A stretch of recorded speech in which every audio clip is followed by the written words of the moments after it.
আজকের আলোচনার বিষয় হলো সিরাত। নবুয়ত পাওয়ার আগের জীবন, পরের জীবন, মাক্কি জীবন, মাদানী জীবন সবকিছুই সিরাতের অন্তর্ভুক্ত। তাহলে শিখলেন সিরাত মানে নবী করিম সাল্লাল্লাহু আলাইহি ওয়াসাল্লামের পূর্ণাঙ্গ জীবন। এখন সিরাত শিখার প্রয়োজন কি? সিরাত শিখার দরকার কি? সিরাত সম্পর্কে জানার কি প্রয়োজন আছে? যেমন অজু করতে না জানলে তো আপনি নামাজ পড়তে পারবেন না। নামাজের বিধিবিধানগুলো না জানলে নামাজের ভুল হবে, নামাজ নষ্ট হয়ে যাবে, টের পাবেন না। সিরাত শিখার প্রয়োজন কি? সিরাত শিখলে কি হবে? সিরাত শিখার হুকুম কি? সিরাত শেখা কি ফরজ না ওয়াজিব না সুন্নত না মুস্তাহাব কি? বলেন, দাওয়া সার্কেলের ছেলেপেলে বলেন। সিরাত শেখার গুরুত্ব কি? ওয়াজিব বলো। হ্যাঁ, সাহসিকতার সাথে বলেন। সিরাত শেখা কি বর্তমান সময়ে সিরাত শেখা ফরজ হয়ে গেছে, তাই বলছি। রাসূলুল্লাহ সাল্লাল্লাহু আলাইহি ওয়াসাল্লামের জীবনী সম্পর্কে জানার প্রয়োজনীয়তা কি, এটা জিজ্ঞাসা করছে। আর যদি জানি তাহলে কি হবে, যদি না জানি তাহলে কি হবে? রাসূলুল্লাহ সাল্লাল্লাহু আলাইহি ওয়াসাল্লাম আমাদের পথ প্রদর্শক। তার আদর্শ অনুযায়ী চলতে হলে তার জীবনী জানতে হবে। সুন্দর উত্তর। আর উনি বলছেন জীবনকে গোছাতে হলে, সাজাতে হলে সিরাত জানতে হবে। আসলে কোনটা? নবী করিম সাল্লাল্লাহু আলাইহি ওয়াসাল্লাম আমাদের উসওয়াতুল হাসানা। তার আদর্শ অনুযায়ী জীবনকে ঢেলে সাজাতে হলে তার জীবনী জানতে হবে। এগুলো কারণের বাইরে আরো একটা কারণ আছে। সেই কারণটা হলো সিরাত হচ্ছে একটা রোড ম্যাপ। সিরাত মানে কি? একটা রোড ম্যাপ। কিসের রোড ম্যাপ? কিভাবে আল্লাহর জমিনে আল্লাহর দ্বীনকে প্রতিষ্ঠা করতে হয়, বুঝতে পারলাম? কিভাবে রাসূলের তরিকা অনুযায়ী, কিভাবে রাসূল বললেই আমরা বলবো কি সাল্লাল্লাহু আলাইহি ওয়াসাল্লাম, কিভাবে রাসূলুল্লাহ সাল্লাল্লাহু আলাইহি ওয়াসাল্লামের তরিকা অনুযায়ী, উসওয়া বা আদর্শ অনুযায়ী তার দেখানো পথে তার মতো করে আল্লাহর জমিনে আল্লাহর দ্বীন কায়েম করতে হয়। এটা রোড ম্যাপের নাম হলো সিরাত। আল্লাহর জমিনে কিভাবে আল্লাহর দ্বীনকে প্রতিষ্ঠা করব, কায়েম করব, সেটা রোড ম্যাপের নাম কি? সিরাত। একটা টপিক নিয়ে আমরা কথা বলতে আসছি। এই টপিক যদি না শিখে বাসায় যান তাহলে আজকের আয়োজন ব্যর্থ। আর আমি শিখাতে ব্যর্থ হলে আমি খেয়ানত করব, আপনারা যদি শিখতে ব্যর্থ হন আপনারাও খেয়ানত করবেন।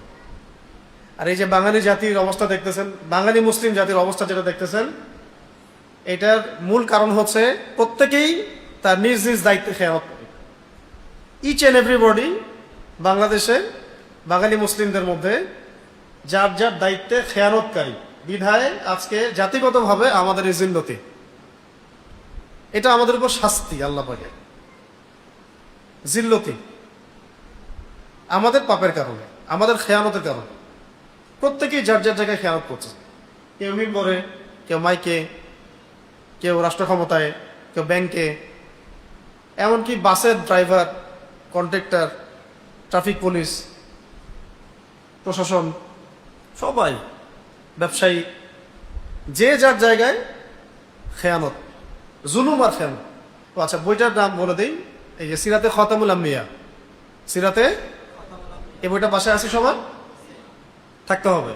যারা আমাদের চাচা দাড়ি পাকা যে মানুষগুলো, আমি তাদের দিকে ফোকাস করে কথা বলছি না, কিন্তু দাড়ি কালো যে মানুষগুলো আছে তাদেরকে ফোকাস করে কথা বলছেন। এই বই বাসায় থাকা চাই। সিরাতে খতামুল আম্বিয়া লিখেছেন মুফতি মুহাম্মদ শফি রহমতুল্লাহ আলী, আল্লামা তকি উসমানী সাহেবের বাবা। অনেক বড় জবরদস্ত আলেম ছিলেন আমাদের উপমহাদেশের। এই বইটা উর্দু দিয়ে মাদ্রাসায় পড়ানো হয়। এই বইটা উর্দু দিয়ে মাদ্রাসায় পড়ানো হয়। এটাকে বাংলা অনুবাদ করেছে কয়েকটা প্রকাশনী, তার মধ্যে এটা একটা। যে কোনো প্রকাশনীটাই কিনতে পারে, এটা ভালো, আমি পড়েছি। এই বইটা মাত্র কত পৃষ্ঠা হবে? 80 বা 86 পৃষ্ঠার, না সরি 140 পৃষ্ঠার বই। 140 পৃষ্ঠার বই যদি ডেইলি 10টা পৃষ্ঠা করে পড়েন, আপনার 2 সপ্তাহ লাগা কথা এই বইটা শেষ করতে। ডেইলি 10 পৃষ্ঠা করে পড়লে 2 সপ্তাহে শেষ হয়ে যাবে।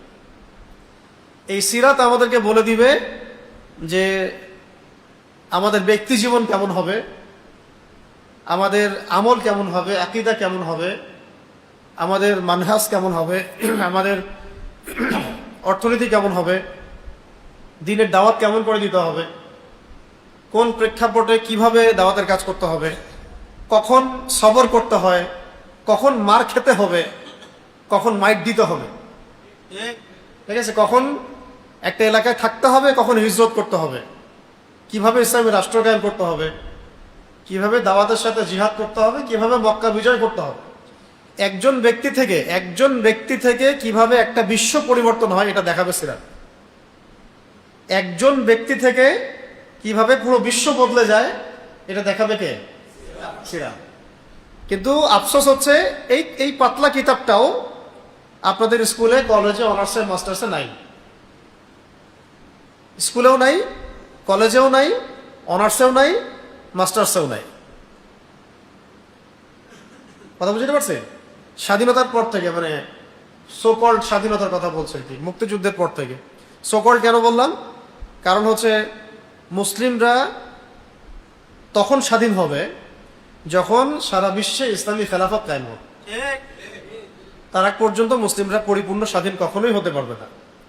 ততটুকু স্বাধীন আপনি হতে পারবেন যতটুকু হলে পশ্চিমাদের, ইহুদিদের, খ্রিস্টানদের, মুশরিকদের, জায়নিস্টদের স্বার্থে আঘাত না লাগে। আঘাত লাগলেই আপনি পরাধীন। বুঝতে পারছি? তো স্বাধীনতা বলতে বুঝাচ্ছি ওমর রাদিয়াল্লাহু আনহুর সময়কার স্বাধীনতা, ইসলামী স্বাধীনতা, আলী রাদিয়াল্লাহু আনহুর সময়কার স্বাধীনতা, ওসমান রাদিয়াল্লাহু আনহুর সময়কার স্বাধীনতা, আবু বকর রাদিয়াল্লাহু আনহুর সময়কার খেলাফত, ওইগুলো বুঝাচ্ছি আর। তো যেটা আপনাদের সিলেবাসে নাই, এখন শিখবেন কিভাবে? ব্যক্তিগত উদ্যোগে শিখতে হবে, অথবা ওস্তাদের কাছে, অথবা কোনো মাদ্রাসায় গিয়ে, অথবা অনলাইনে বা অফলাইনে, এভাবে দার্সে, খুতবায়, এভাবে শিখতে হবে। আর তো কোনো অপশন নাই। আর মাদ্রাসাতেও যে প্রত্যেক বছর একটা করে সিরাতের বই পড়ানো হয় এমন না। মাদ্রাসাতেও সিরাতের বইয়ে বাড়ানো দরকার, আরো কয়েকটা সিরাতের বই সিলেবাসে যুক্ত করার দরকার, এটা আমার মত। তো যাই হোক, আমাদের শিক্ষা সিস্টেম, মানে আমাদের বলতে এই সেকুলার ডেমোক্রেটিক এই শিক্ষা সিস্টেম আমাদেরকে কোরআন তেলাওয়াত শিখায় নাই, কোরআনের তরজমা, তাফসীর এগুলো তো শিখায় নাই, হাদিসের বেসিক একটা বই এগুলো আমাদের সিলেবাসে নাই, সিরাতের এই পাতলা 140 পৃষ্ঠার বইটাও আমাদের সিলেবাসে নাই। কিন্তু আপনারা মাশাআল্লাহ এটার পিছনে মেহনত করেছেন 10 বছর, 20 বছর, টাকা পয়সা খরচ করেন, সময় দেন, পরিশ্রম করেন, খেয়ে না খেয়ে ক্লাস করেন, তাই না? দিন শেষে সিরাতের জ্ঞান না অর্জন করে, কোরআনের জ্ঞান অর্জন না করে, হাদিসের জ্ঞান অর্জন না করে, আকীদার জ্ঞান অর্জন না করে, ফিকহের জ্ঞান অর্জন না করে কবরে চলে যায়। আমাদের জীবন থেকে এইভাবে 20টা করে বছর কেড়ে নেওয়া হলো। এখন কি করবেন? যখন বুঝ আসবে তখন থেকে তো পড়তে হবে। এই জন্য বললাম যে এই বইটা অন্তত সবার বাসায় থাকা চাই। এরপরে আরো অনেক বই আছে সিরাতের, আর রাহিবুল মাখতুম আছে, নবী রহমত আছে। নবী রহমত অনেক সুন্দর একটা বই, একটু কঠিন, আগে সহজগুলো পড়তে হয়। তারপরে সিরাতুল মুস্তাফা 3 খণ্ডের অনেক চমৎকার বই, এগুলো তো নতুন।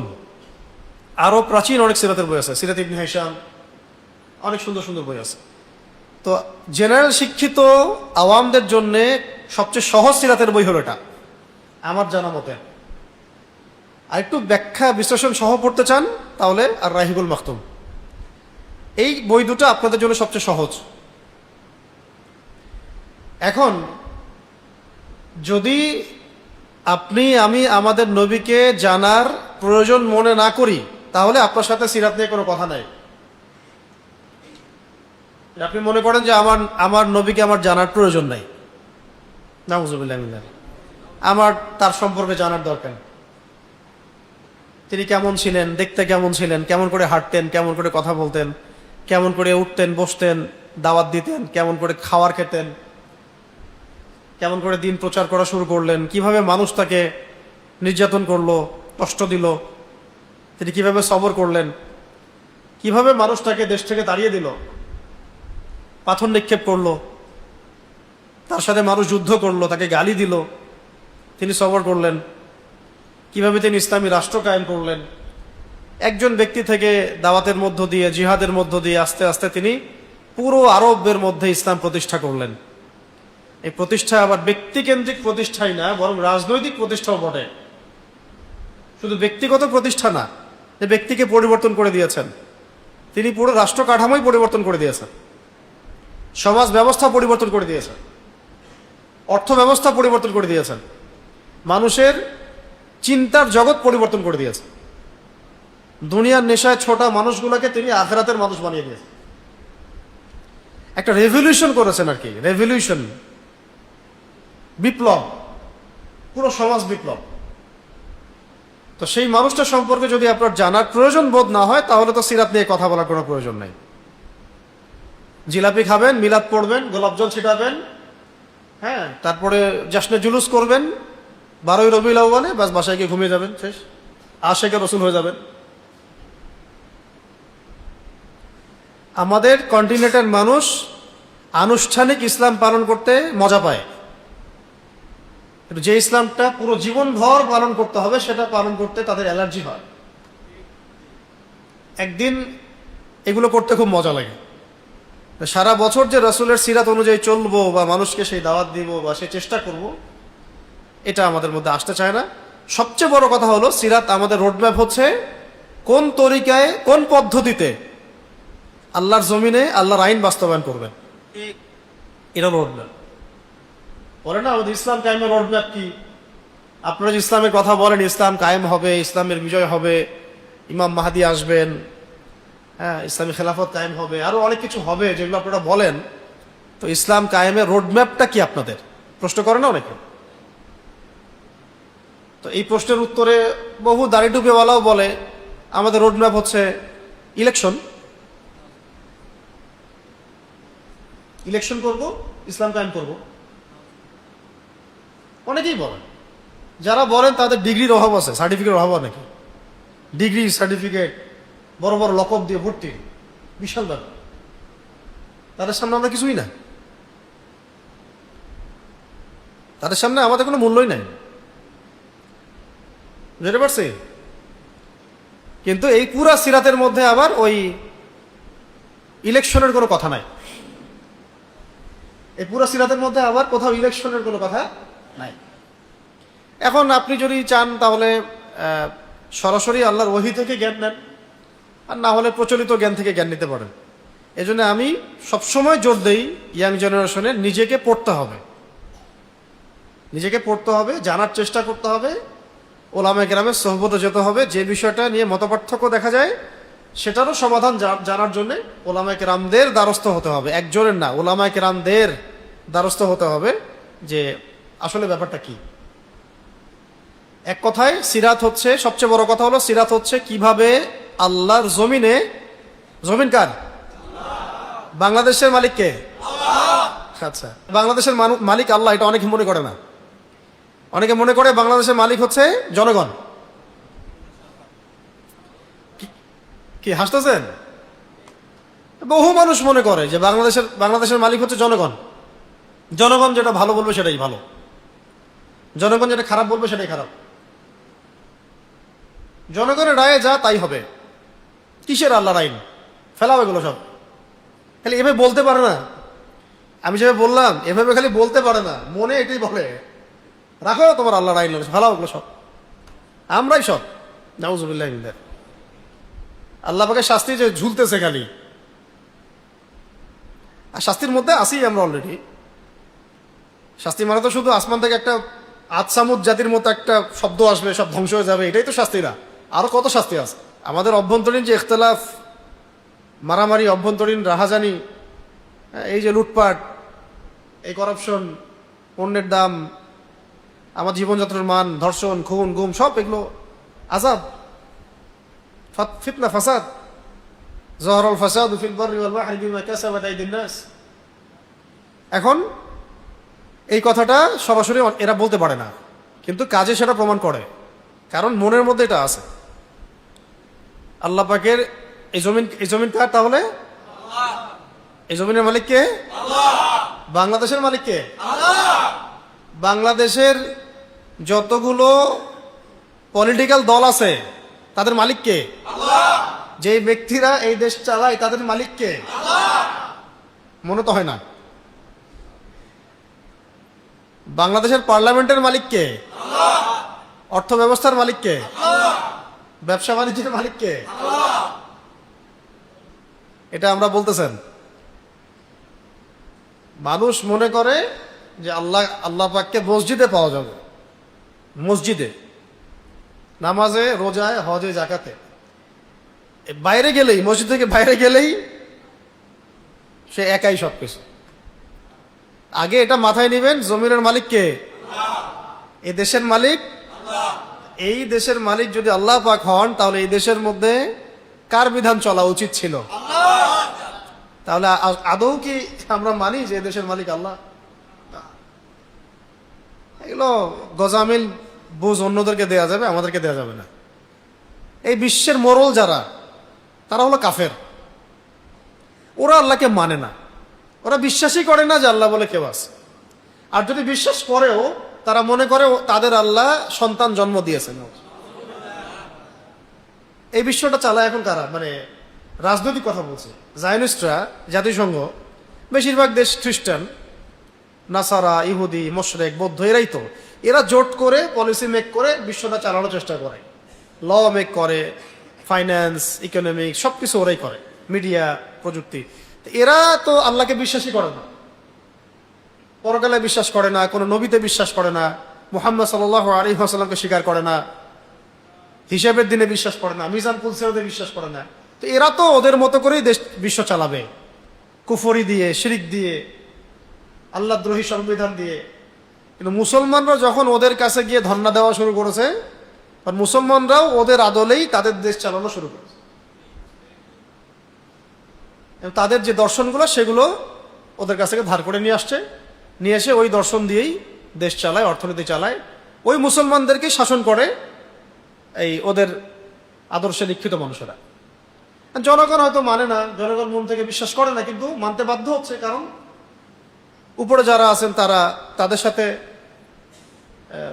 সমঝোতা করে দেশ চালায়। এই জায়গাটাকে ক্লিয়ার করতে হবে যে জমিন কার? আল্লাহর। এই জমিনের মধ্যে যত বিধান চলবে কার পক্ষ থেকে আসা উচিত? এটা ইনিল হুকমু ইল্লা লিল্লাহ, আল্লাহ ছাড়া কোনো হুকুম নাই। এমন স্পষ্ট কথা আছে সূরা মাইদা, ওয়ামান লাম ইয়াহকুম বিমা আনজালাল্লাহ ফাউলাইকা হুমুল ফাসিকুন। একটা আছে যালিমুন, একবার আছে কাফিরুন। যারা আল্লাহ পাকের নাজিল করা বিধান দ্বারা বিচার কার্য পরিচালনা করে না, তারা ফাসিক, তারা জালেম, তারা কাফের। আল্লাহ পাক বলেছেন আমার কিছু করে নাই। সূরা মাইদা পড়েন, 44, 45, 47 তিনটা আয়াতে পরপর আছে।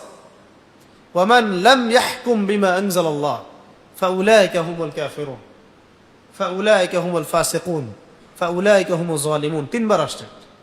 যারা আল্লাহর নাজিল করা বিধান দ্বারা বিচার কার্য পরিচালনা করে না, তারা কাফের, তারা ফাসিক, তারা জালেম। তো এখন সিরাত হচ্ছে আল্লাহর জমিনে আল্লাহর দিন ইসলাম কিভাবে কায়েম করতে হবে, প্রতিষ্ঠা করতে হবে, তার সিলেবাস, তার রোডম্যাপ, পথ পদ্ধতি। এখন যদি কেউ আপনাদেরকে প্রশ্ন করে কখনো যে দিনের দাওয়াতের কথা বলেন, দিন কায়েমের কথা বলেন, রোডম্যাপ কি, রোডম্যাপ কি, কি উত্তর দিবেন? রোডম্যাপ সিরাত। রোডম্যাপ সমান সমান লাকাদ কানা লাকুম ফি রাসূলিল্লাহি উসওয়াতুন হাসানা। তোমাদের মধ্যে শ্রেষ্ঠ আদর্শ কোনটা? উসওয়া কোনটা? উসওয়াতুল হাসানা কোনটা? কে? হুজুর পাক সাল্লাল্লাহু আলাইহি ওয়াসাল্লাম। তো এই উসওয়াতুল হাসানা কি শুধু নামাজের? নামাজের উসওয়াতুল হাসানা, রোজার উসওয়াতুল হাসানা, যাকাতের, হজের, না সবকিছুর? সবকিছুর মধ্যে দিন কায়েম নাই? দিন কিভাবে দাওয়াত দিতে হবে, কিভাবে কায়েম করতে হবে, এটা নাই? ওইখানে উসওয়াতুল হাসানা আবার পশ্চিমাদের থেকে নিতে হয় কেন? ওখানে উসওয়াতুল হাসানা নবী সাল্লাল্লাহু আলাইহি ওয়াসাল্লাম থেকে নেওয়া যায় না? এটা ক্লিয়ার, স্বচ্ছ ধারণা রাখবেন যে আমার জীবনের প্রত্যেকটা ক্ষেত্রেই উসওয়াতুল হাসানা মুহাম্মদ সাল্লাল্লাহু আলাইহি ওয়াসাল্লাম, ব্যাস। এখন একটা মজলিসে তো সব বলা যাবে না, আমি সামারি করে দিচ্ছি কিছু আর কি, পরে আপনারা পড়ে নেবেন বইটা। তার আগে আর দুইটা কথা বলি। যে দেখেন, আমরা আমাদের নবীকে আসলে চিনি না, আমরা আমাদের নবী সাল্লাল্লাহু আলাইহি ওয়াসাল্লামকে আসলে ভালো করে চিনি না, জানি না ভালো করে। উপমহাদেশের মধ্যে বাংলাদেশ সেই রাষ্ট্র যেখানে প্রকাশ্যে নবীকে বহুবার গালি দেওয়া হয়েছে, এবং আমরা বেঁচেও আছি, আমাদের প্রশাসন বেঁচে আছে, সরকার বেঁচে আছে, কেউ কোনো অ্যাকশন নেয় না। আমরা বলছি না যে আপনি কি অ্যাকশন নেন বা একবার মেরে দিয়ে আসেন, ওটা বললে তো বলে মব কি হয়ে গেছে, মানে চোখের সামনে ধর্ষণ হবে, আপনি কিছু বলতে পারবেন না, বললে মব হয়ে যাবে। একটা মহিলাকে রেপ করে পেটের বাচ্চা পর্যন্ত বের করে রাখলো কয়দিন আগে, একটা ফেসবুকে নিউজ আসলো না, আজকে না কালকে, তা আপনি কিছু বলতে পারবেন না, মব হয়ে যাবে। কিন্তু প্রত্যেকটা এরকম ঘটনার প্রতিবাদ যদি হতো তাহলে এগুলোর হার কমে যাইত। মানে প্রতিবাদের একটা ভাষা আছে, প্রতিবাদের একটা মানে প্রভাব আছে। যখন দেখা যায় সমাজে প্রতিবাদ হচ্ছে তখন কিন্তু পাপের হার কমতে থাকে। যাই হোক, ওইটা অন্য আলোচনার দিকে গেলাম না। আমি বলতে চাচ্ছি যে আমাদের দেশে প্রকাশ্যে রাসূলকে গালি দেওয়া হয়েছে এবং আমরা বেঁচেও আছি। যাদের তত্ত্বাবধানে পৃষ্ঠপোষকতায় এই কাজগুলো হয়েছে তাদের অনেকেই মুসলমান, আর এগুলো হওয়ার পরে যারা কোনো অ্যাকশন নেয় নাই তারাও অনেকেই মুসলমান। জনগণ একটু প্রতিবাদ করেছে কিন্তু কোনো কাজ হয়নি। বাংলাদেশ অন্যতম একটা রাষ্ট্র যেখানে প্রকাশ্যে দাওয়াতের কাজ করা হয় যে মুহাম্মদ সাল্লাল্লাহু আলাইহি ওয়াসাল্লাম শেষ নবী না, এরকম প্রকাশ্যে দাওয়াতের কাজ করা হয় বাংলাদেশে। এবং তাদের অর্থনীতি অনেক শক্তিশালী, সবার ঘরে ঘরে ওদের পণ্য।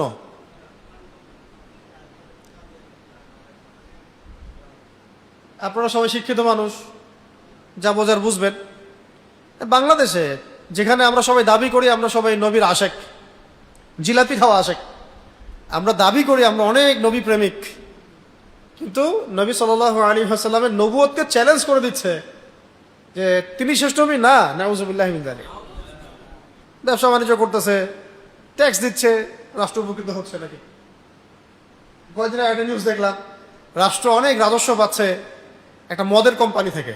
একটা মদের কোম্পানি দেদারসে মদ বানাচ্ছে এবং 124 কোটি টাকা নাকি এবার করছে না, শুনলাম এরকম ট্যাক্স দেয়। মানে সামান্য দুনিয়াবি একটু উপকার হলে আমার দিন, আকীদা, ঈমান সব ভেস্তে যাক, কোনো সমস্যা না। যে আমরা সবাই নবীর আশেক দাবি করি, এটা আমাদের সমাজের এই সমস্যাগুলো আমরা ফেস করতে পারতেছি না। আমাদের বাড়ির পাশে আমাদের এলাকায় যেন কেউ নবী সাল্লাল্লাহু আলাইহি ওয়াসাল্লামের নবুয়তকে চ্যালেঞ্জ করার দাওয়াত দিতে না পারে। কেউ আপনার বাসায় এসে খ্রিস্টান হওয়ার দাওয়াত দিয়ে যাবে, আপনি তাকে তাওহীদের দাওয়াত দিবেন না, এমন যেন না হয়। তো আমাদেরকে তো কখনো দাওয়াত দিতে পারে নাই কেউ যে আল্লাহ একজন না, আল্লাহ তিনজন। হ্যাঁ, দিতে পারছে? দিলে আপনি গ্রহণ করবেন?